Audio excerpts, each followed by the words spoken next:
Okay, test for odd and even functions. If I look at a graph, I know if it starts up and ends up or starts down and ends down. I know that's even, yes? But what if I can't look at a graph?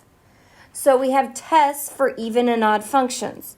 If a function is even, I can plug in negative x and I get out the original function. That's what that says. I plug in f of negative x and get out f of x. If a function is odd, I plug in negative x and I get the negative of the function. So every sign in the function has been switched. That's pretty much all you need. So if it's neither, what would a neither be? 0. No. If none of these two things happen.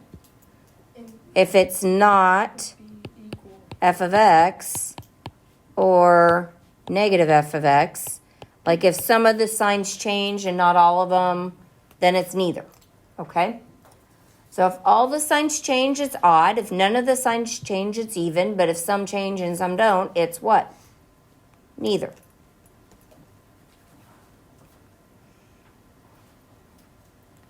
So today you're using your calculator and you are doing even and odd, and that's pretty much it. Can I go to an example? Yeah. Okay, so determine whether either even, odd, or neither. So I plug in negative x. That's what I do for all of them. So g of negative x equals negative x cubed minus a negative x. Do not forget to use your parentheses. So negative x cubed is what? Negative x. Cubed, right? Because a negative times a negative times a negative is a negative. Plus x. So did the signs change the same? Or stay the same? No. Nope, they changed. And I'm looking back at the original, right? Did all the signs change? Yes. Yes. So it is what? Odd. It's odd.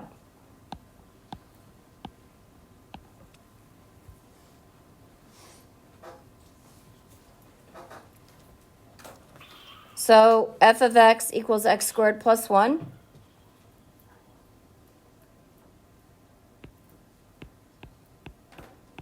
So f of negative x is negative x squared plus 1. Minus, And negative x squared is what? Positive. It's x squared plus 1. So did it go right back to where it started? Yes. Yes. So it is what? Even. Even. Guess what the next one's going to be? Even. Okay, so I have I of x is the square root of 1 minus x. So I of negative x equals the square root of 1 minus negative 1, or negative x, excuse me, which equals the square root of 1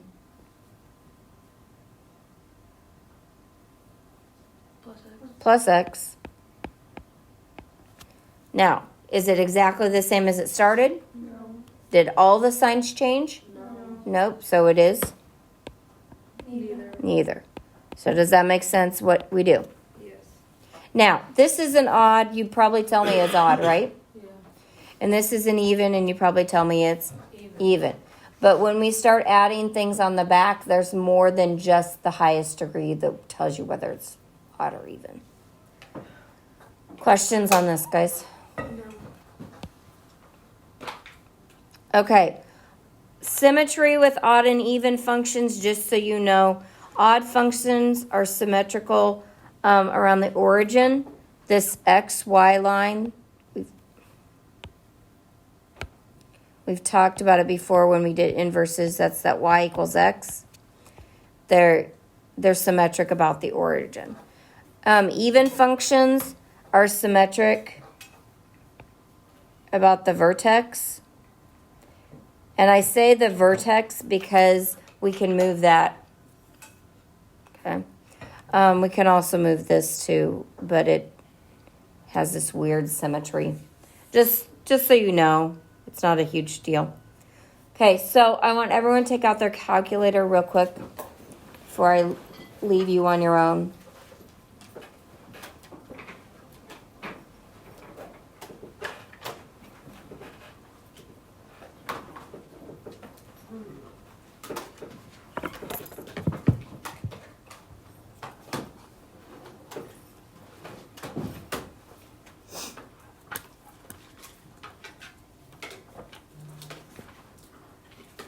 We didn't have a lot of notes, but we had too many to...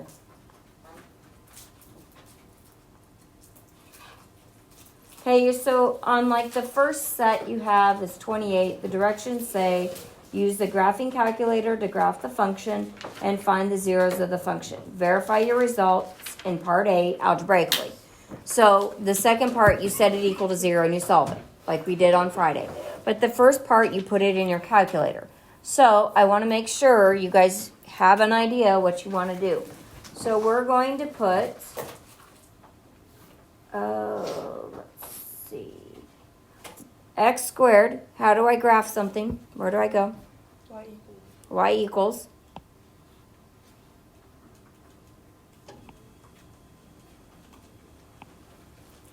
Clear out anything you got in there that you don't need. Or shut it off, one of the two. Do you guys know how to shut something off? Okay, if I go back, see how this equal sign's dark? Yes. If I go back over it and hit enter, and I go off of it, see how it did that? So you can leave things in there, but not have them show on your graph. Okay, so we're going to do x squared minus 6x.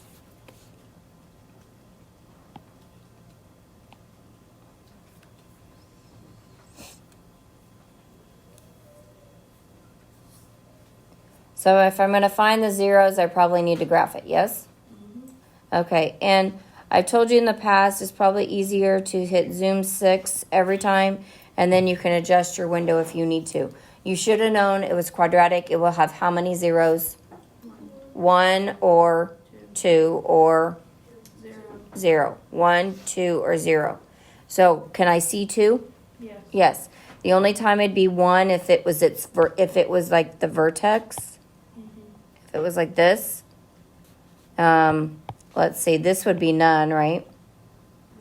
Okay, so you want to be able to see the behavior of the graph, and you adjust your window to be able to do that. So now I need to know, it says find the solutions of this and find the zeros. Okay, so we've done this before, so let's see who remembers how to find zeros.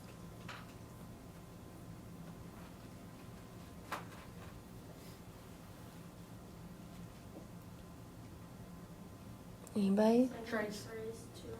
You can hit trace. Oh. You can hit trace, and you can do this. But is it going to be exact? No. No. Okay. This one did, but that's just lucky. Give me another way. I want a better way. I want a way that calculates the zeros.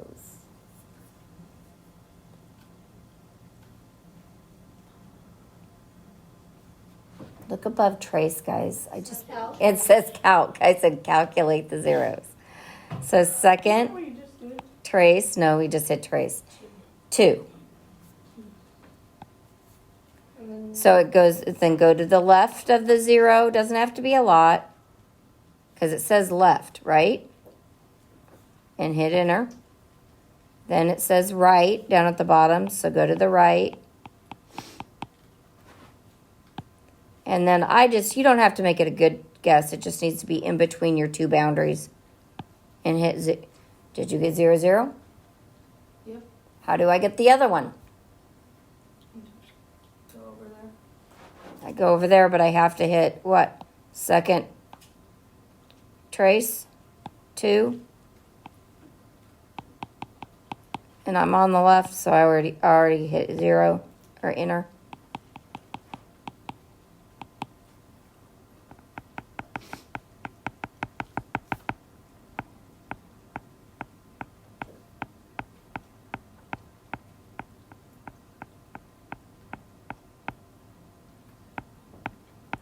I'm sure you were on the right a long time ago.